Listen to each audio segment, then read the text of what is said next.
You mentioned a number of times in your books that you would finish your final mixes and then bring tapes over and do the vinyl mastering and lacquer cutting over in the States. Right. And then, obviously probably leave lacquers for the US copies and then take lacquers back to the UK. Why did you feel so strongly that you were getting the best cuts? I mean, we used to use specifically, I suppose, Sterling Sound with George Marino. I just became a big fan of what he did, and obviously you could master here. Abbey Road had some good setups, and there was Porky Peckham, George Peckham, who also was good. But I just loved the George's sound at Sterling, and then because of Robert Palmer, we went out to cut. Steve Smith who was producing, another big fan, so we went there to master that, and all Robert's albums were cut there. And then I started cutting other albums out there as well.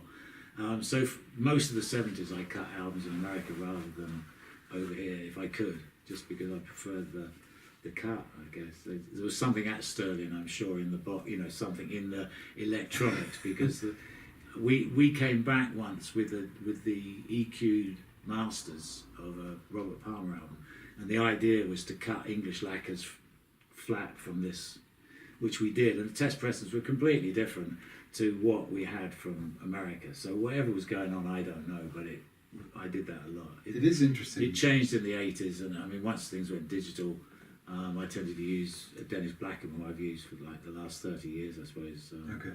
He got out of vinyl quite early on and took on the digital thing, welcomes it. So I use him a lot. And for mastering now, John Dent, who runs Loud Mastering, he was an ex-Trident, ex-Island guy. Mm-hmm. For certain vinyl, I've used him. I did an album with 07 about 10 years ago, and we cut it to vinyl and then cut the vinyl to CD, because we just wanted a different type of top end to what you get with CD. And it worked really surprisingly well, actually. I was amazed that it was as quiet and as clean as it. I know a number of people who love digital, but they listen almost exclusively to high-res needle drops from vinyl. And that's the way they like their digital experience. It's interesting. George Marino's cutting system is still in use today.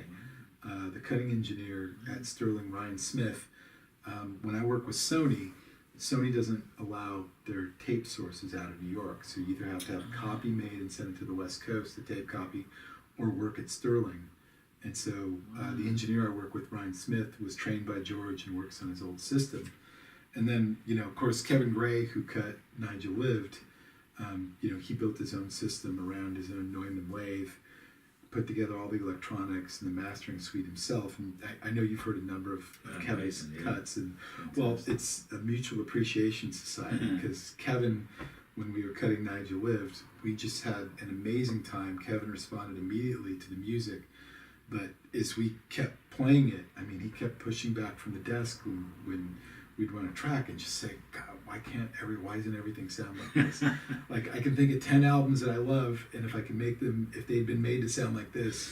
Yeah, but it's always a team or a combination of people, events, and the time you're doing it in, because it's not as if every record I then made after that sounded like Nigel Lived. It was a particular moment in time with this incredible energy and inspiration from Murray, this freedom, and then this big thing of having fun. I mean, that was again this thing of it changing lives. It's just that Murray was very much into making records is fun. Making a record, we could have a ball on this. This can be an adventure. So he was the star of that. I took a lot of this outside recording, or the idea of doing that, took it on with a vengeance, because I used it for Robert Palmer. I did an album with John Martin, which we blasted it across a lake. I got totally into this thing of outdoor recording. When Murray, because the album wasn't successful, it kind of disappeared. And I think it really threw Murray for a while, just thinking, well, obviously that was all wrong, So he, in a way, became, I think, the next album, the Island album with Say Lane So, it's a much straighter album, if you like. I mean, he had Paul Samuel Smith, who did all the Cat Stevens stuff, and was the bass player of Yardbirds, great producer, but quite straight, and they made a beautiful album. But it's a different set of equations, really. It's in a you know, all done in a studio, all done with certain session players, probably more to do with producer than with Murray on that one, you know. Yeah. Murray, that was that little window where you have this freedom and this great energy from some great musicians, and something happens. You could feel it on the album. The album has got so much energy, and like I think, you know, I was reminded. I read an interview recently with Marshall Crenshaw, and he's talking about hearing some live tapes for the first time in a few decades where he'd been playing with a band, and he said it sounds like the energy of young people. And Nigel, to me, immediately felt that way. You know, after I'd read your book, and I was just so intrigued by the chapter you'd written on that. I was already familiar with the Talk Talk albums and loved those. So, you know, I knew what that was, but I just got in my mind that I had to hear this album. And so I got, you know, the first night when I got that home, I cleaned it, and I played that album start to finish, back to back, twice in a row, because I couldn't believe, like, at first I thought, you know, am I just under the spell because I read the book? Like, I can't remember if by then if I'd actually, you know, spoken to you or if we communicated. But I played it back to back. I don't remember the last time I played a whole album back to back like that. I think part of it was just, is this album really that amazing? Do I really love this album? It's tricky. I mean, that's what I mean. For all of us, it was such a big event at the time. So I've got, you know, there's an assistant who called his son Murray when he was born. You know, it had a big impact on about 10 of us, I suppose, involved in it. But I think Murray, you know, he sang great. You know, he had a beautiful voice at times. It could sound like Winwood, or, you know, he just had this incredible voice. There's some great songs on it, beautiful songs like Ruthie and When You Wake Up in the Morning, and When You Wake Up in the Morning, you know, there's some great tracks. So I think when you work on something like that with all the ideas and the kind of excitement of it, yeah, I guess I thought it would be huge. You know, when you finish every project, you kind of think it's going to do all right, but when we finished that, it's like, wow, that's the best thing I've ever done. You know, and then when a year later or 2 years later, and then you're kind of making cassette copies for people saying, oh, you should check this album out. You know, you probably can't buy it, but you mentioned that you did that for years. Yeah, you were kind of obsessed with it, where you're just handing out. I was obsessed with it, and says I wouldn't let it go. I mean, to me, albums are not successes or failures, really. And this is, again, I guess, with hindsight, rather than when I was 23 thinking like this. But it's not about how successful something is. Or how many it sells makes it a successful album. I know in certain terms, yes, okay, it's money. But there were some albums I've worked on that were fantastic albums that have died a death, and also things I've worked on that I was a bit embarrassed with at the time that have been very successful. So you can never really always tell, but I always thought Murray's album was a success, regardless of the fact that it was an obvious failure, you know. So I gave it to people all the time, Robert Palmer, you know, Little Feat bands, whoever I was working with, I just have cassettes and go, check this out when you're bored.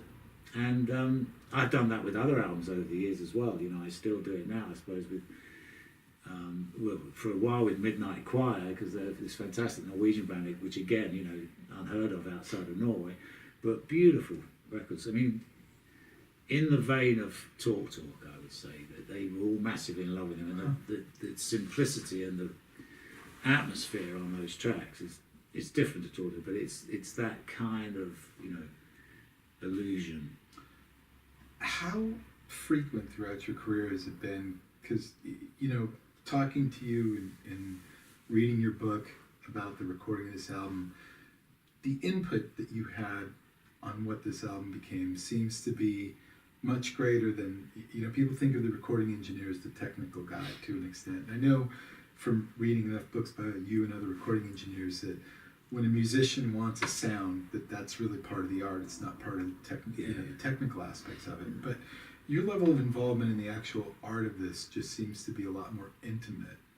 Is that unusual, or is it? Well, unusual. I mean, possibly for the time, but I have done, I suppose, with John Martin, One World. I got heavily involved in that. Murray and I just hit off a very good relationship, which is, you know, has survived all these years.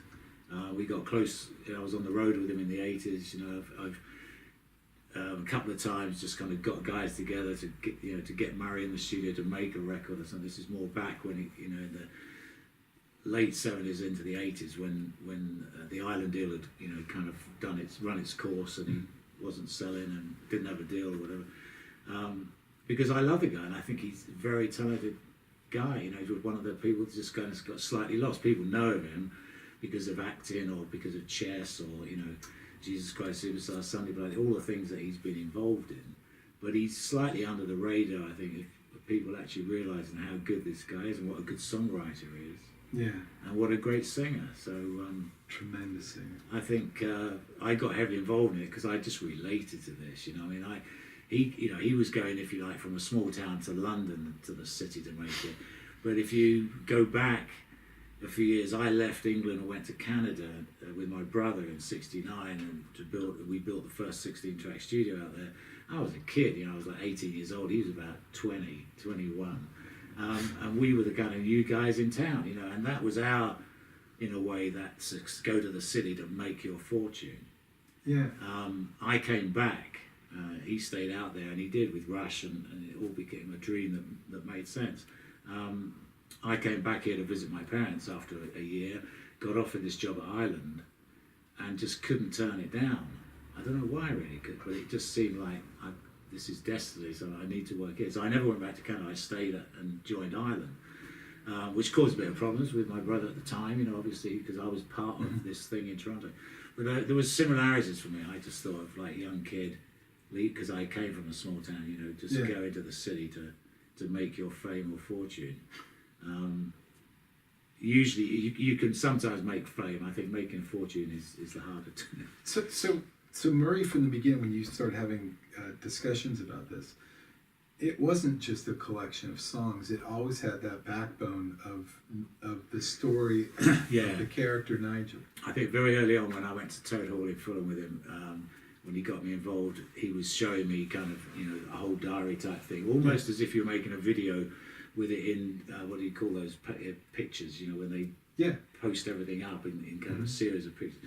It was almost on that scale as far as this is that, and perhaps we can get outside and do, you know, it was all there in his head, but it hadn't been completely thought through as to how we would do it, because again, now, laptop, fully charged battery, pretty easy to go and do some of this stuff, you know, we hadn't even thought about mobiles at that point, you know. Yeah.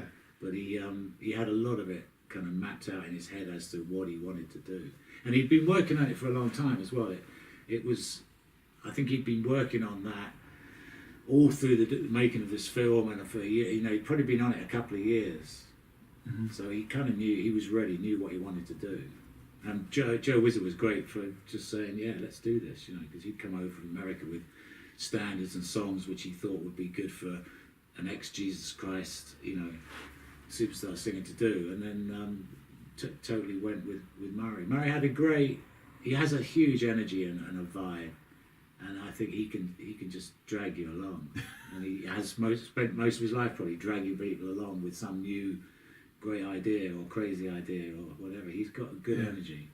Oh, that's amazing. And I totally believed it. I believed the story. I believed Murray, and then you started working with these great musicians and studios. Not a lot of, you know, we weren't spending hours and days in the studio, but you know, when you're in there, you were capturing these amazing things. And it was so fragmented as well. It wasn't like a week here at Olympic. It would be 3 days at Olympic, a day out with the recorder somewhere, you know, and then 2 days at Ireland, and then we've got strings happening at Olympic. It was all over the place. And I know you talked about you know, because of flying in the effects and so many of the different things, you actually mixed the album in order. Yeah. As opposed to doing mixes and then we sequencing thought it would. Yeah, we just thought, because we had to edit all these songs together afterwards with all the different, you know, if there were going to be crossfades of effects or whatever we had, we thought it'd be easier to just mix it in order, so we kind of knew where our dynamics would be. So we started off with, you know, footsteps on gravel, and then, you know, went from there. Yeah, we mixed it in order. Yeah. Which I still think was probably the right move.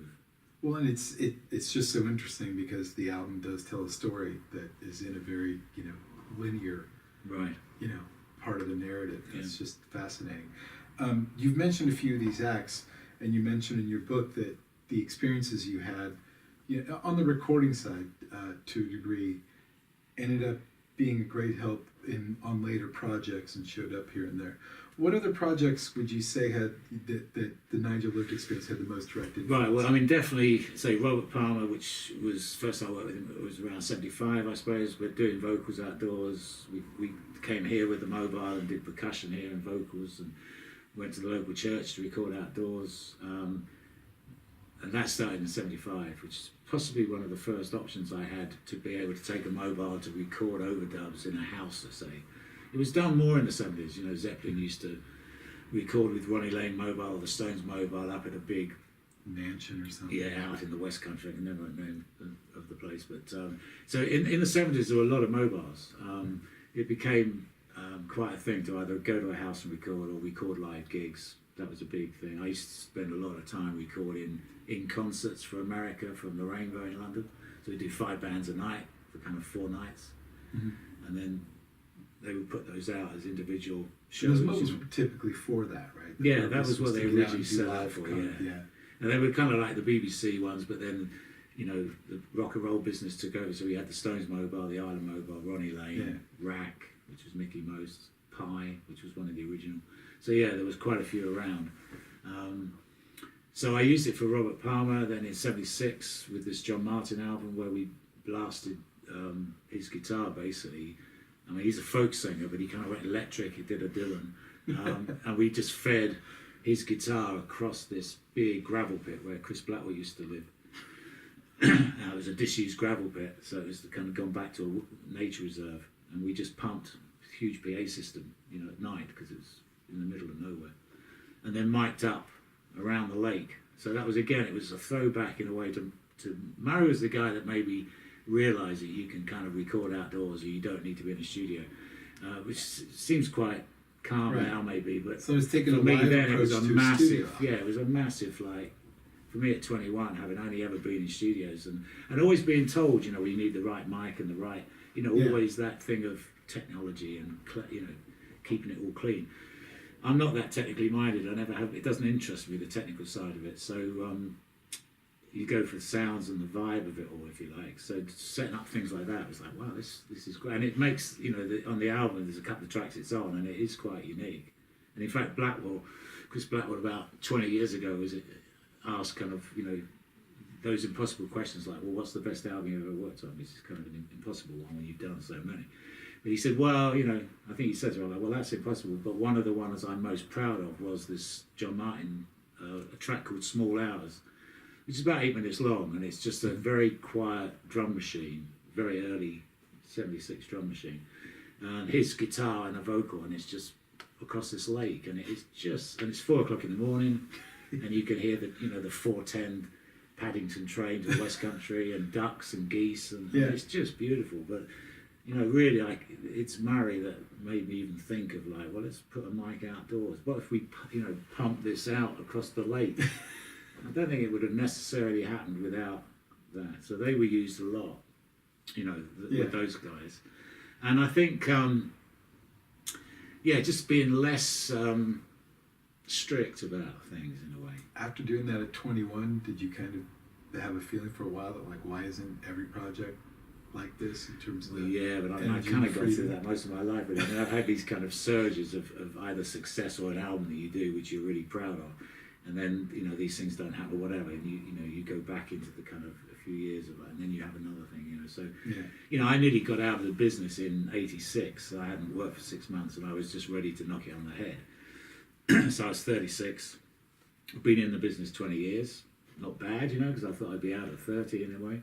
And then along comes Spirit of Eden, and that, apart from the, you know, making that record, which again was fairly unique, but it put me back on the map in a way.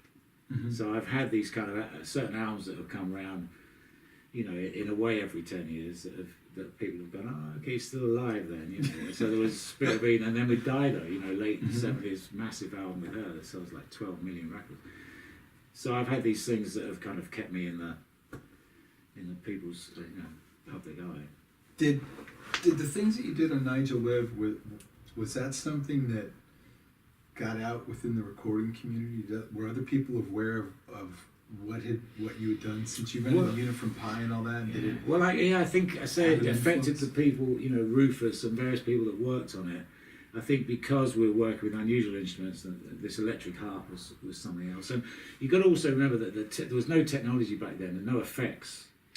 So anything that you really, apart from a harmonizer or an ADT machine, you had echo plates and you had tape delays. If you wanted something else, you had to go and get it, you know. And one of the tricks was using a Leslie speaker. So in fact, across Murray's album, there's quite a lot of stuff just being put through a Leslie when we mix. So you've got backing vocals that are going through a Leslie, or there's a bassoon. I think the last note that he hits, this really low note, is suddenly kind of going through the Leslie. So that we were using things that we had access to create some texture and some kind of psychedelia, but without dialing. You just didn't have the things to dial up. So I quite like that as well, this kind of lack of technology, but forcing you to come up with doing it a different way. Yeah. The sound's so much purer that way, though. Yeah, and there's less, I suppose, with 62, but there's not a lot of instruments on some of Murray's tracks. I think it's the fact that the tracks, a bit like the Beatles things, where on one track it's this lineup, and then bang, you go to another track, it's a different lineup, and your memory of the Beatles are these incredibly full involved songs, and when you listen to them you're amazed that actually it's just a guitar at this point, and now it's a piano. And Murray's album's a bit like that. There's not a huge amount of stuff going on at once. It kind of, each song has the instrumentation to make that kind of work. Yeah. In the if it was in the real world, like the party and the dole and religion, and you're in these different spaces with different instruments to make it work. Yeah, it's extraordinary. And the instrumentation as well, is that something that would be worked out the day before, or no? I think there's a bit more thought on that. Yeah, a little bit more thought on that. But we got a lot of the basics down with our little hardcore band, which was really drums, bass, guitar, and keyboard. That was those four guys with Murray. We could pretty much stick with that and get anything kind of underway. And then when it was down to different instruments, or like this Nigel, which was done to a string arrangement first. So we had to wait for Nick to come over and do all of that before we could then overdub and finish that, things like that. But so the logistics of how to do stuff. But and there was somebody that you write about in your Fiacre Trench. Yeah. Yeah, he was involved with Van Morrison at some point. I'm not quite sure when. He was like a great arranger, multi-instrumentalist. So he could, he could pick up and play a particular guy, or pick up a violin and just show you what something might be like. He was somebody. He was just kind of on par of my circuit, really. I worked with him, and he was around other people like Danny Gillespie and people I was working with, around in a way that was a bit later, but they were around that kind of bunch of musicians. So he was great coming in to help with arrangements, to play unusual instruments, and to us that was a fiddle or a mandolin, anything that wasn't just bass drums and a guitar, really. Yeah, it's just fantastic. Well, thanks so much for inviting us here. Well, thank you for sharing all your I'm so memories. pleased that you've released this and it gets us, an airing again to a new generation. I certainly hope so. For me, this was a new album when I first heard it, a year or two ago, and for me, it's it's like my favorite album of the decade, because to me, it was. It's great that it can hold up for 45 years in that sense. I think that is, a great sign that it had potential back then, if you know what I mean. And it still feels different. It still feels, like I said, the energy of it still just pours through. And like I said, it's almost a similar experience. The people that I have worked with on this project are so energized by it. I mentioned Kevin Gray, the mastering engineer, just loved the music. Well, they've done. Really, I'm not. It's not because but they ever since you sent me the first albums through, like Fergie Park, and other bits and pieces that come through. It does sound fantastic. And putting Murray's album on. Originally, you just sent me. I think in one of your emails, you said, what's two of your favourite tracks? And I just put Religion and Ruthie or something like that. And they came through as two, tests, and it was just stunning because it's. I don't know how much trickery is going on, but what I get is the feel and the vibe of exactly what we were trying to do at the time. So when I listen to my tapes or whatever, and then you listen to that, you go, wow, this is like the best I've heard this sound. And that's an amazing feeling after 45 years. And I'm one of the few that had a copy of it, as 15 IPS copy. Yeah. So, and that's been, certainly had its plays. And I want to say that we were able to do this project because Phill still had the 15-inch per second quarter-inch tapes that were made in 1972 that just still sound phenomenal today. And really, it's the opposite of trickery. Kevin's system is a very purist system that is just put together to get out of the way, which is what I think it does, because it's such an amazing thing to sit there and listen to master tapes like the ones that you sent over and let us use, which again, thank you so much for that. And I have to say too, Phill is the one who connected me directly to Murray, and the licensing for this was directly through Murray by way of Phill. So that is just incredibly kind too. But that's what that system is. It's just pure. I'm always amazed hearing those tapes at how much what I hear in the mastering suite ends up on the final records. I mean, you were talking about one of the acetates or lacquers that I sent that we made for you. It's just one kind of a thank you for that. But what we actually get in the final product, with the people at the pressing plant, the plating and pressing is incredibly important aside from what Kevin does. And then, I'd say the other people that have been affected by this is all the people who worked on, who've helped me get the jacket, that original amazing gatefold with the book. Everybody is pretty blown away when they look at the original. That's brilliant. I mean, that is brilliant that it's kind of followed on, because this really, when we were watching it was the same thing. It was like, wow, this is great. You know what I mean? So it's brilliant that it's the people who got behind this and felt a similar way. I mean, it's just brilliant. Yeah, absolutely. Well, so thanks again, and thanks for having us in your home. I appreciate it very much. It's just been